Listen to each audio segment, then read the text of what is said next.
I began my undergraduate career at Harvard at the age of 16, and due to family challenges and my parents' divorce, by 17 I was on leave of absence from Harvard and didn't have the means to continue my education. I had to go to work.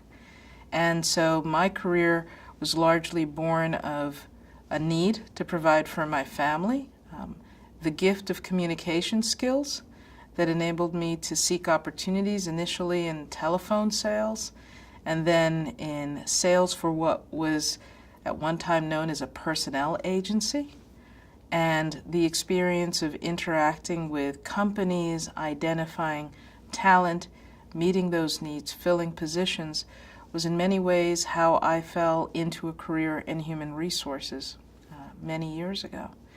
And the corporate world wasn't something I had aspired to or imagined. I knew that I wanted to go back to college, and when the opportunity wasn't available through my own means, I was fortunate enough to have an offer from a company now known as Citigroup to join their recruitment team. At the time they had full tuition reimbursement.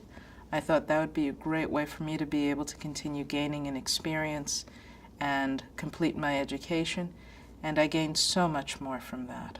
What I gained was a huge opportunity to make a difference in people's lives through the work of helping organizations solve for the people challenges in executing their strategies. I loved the work that I was doing. I spent time as a recruiter and then became a human resources generalist. I managed their leadership development program for incoming undergraduate talent management development.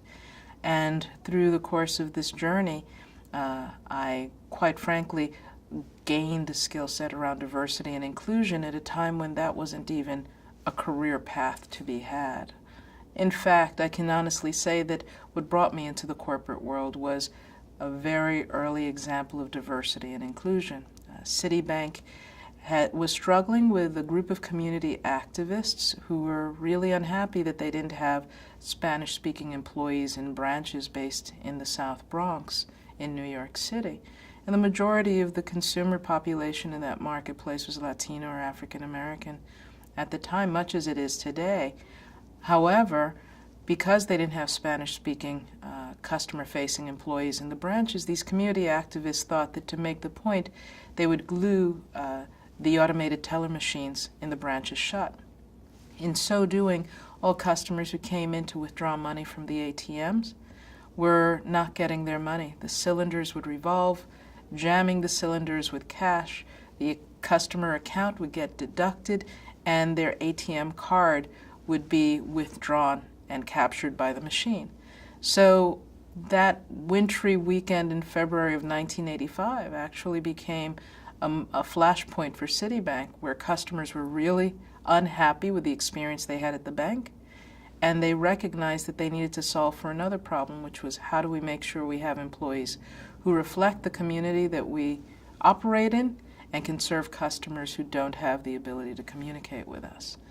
And that was how the world of diversity and inclusion began to emerge for me as an opportunity in my career. When I was approached about the opportunity for Cigna, I saw it was a company that certainly was shape-shifting itself in the industry, creating a new design, a new leader in David Cordani, a new way of addressing the needs of customers. The opportunity to be part of a leadership team that had a vision for the future and a vision that would make the customers' lives better was incredibly and immensely appealing. And the test, as I interviewed, were the many leaders I met here who all spoke from the same vision, who all shared in that same commitment.